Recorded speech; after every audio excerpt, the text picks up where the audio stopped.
शंकर भगवान पर जल चढ़ाने वाले व्यक्ति का गुरुजी कहते हैं कि शिवजी हाथ पकड़ लेते हैं, शिवजी हाथ पकड़ लेते हैं। तो हम ये पूछना चाहते हैं कि ऐसा क्यों होता है? फिर तो सभी देवताओं के साथ ये होना चाहिए।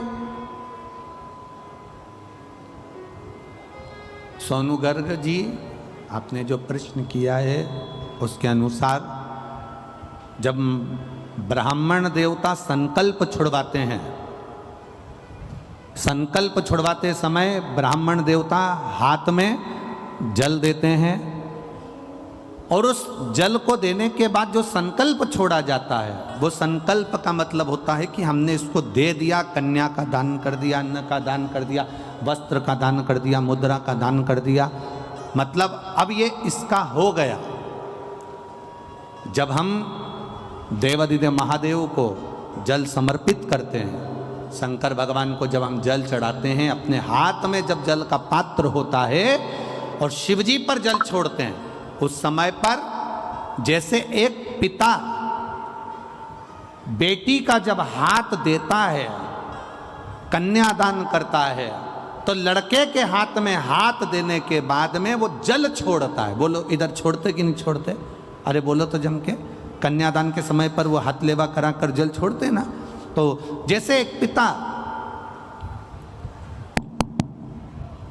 जल छोड़ता है, उसी तरह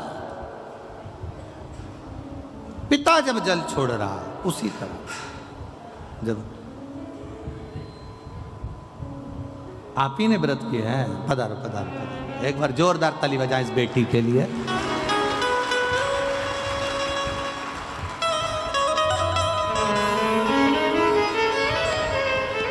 साधना करती थी,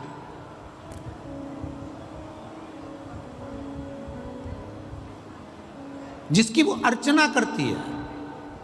आपसे निवेदन है, आप भी जब दुख की घड़ी आए, कष्ट का समय आए, तकलीफ की घड़ी आए, उस समय पर सबके हाथ अगर जोड़ कर देख लो तो उसके बाद में उस परमात्मा के हाथ जोड़ कर देखना, दुनिया के किसी के हाथ जोड़ने की जरूरत नहीं पड़ेगी अगर उसके हाथ जोड़ लिए तो।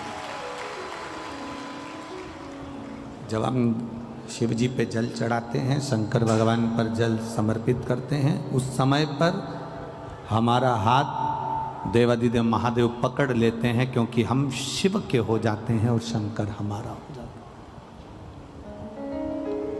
है। हम शिव के, शिव हमारा।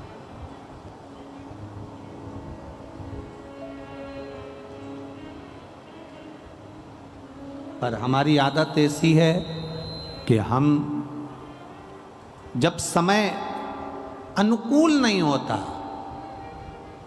हम दुनिया के हाथ जोड़ना जानते हैं पर भगवान के हाथ जोड़ना नहीं जानते।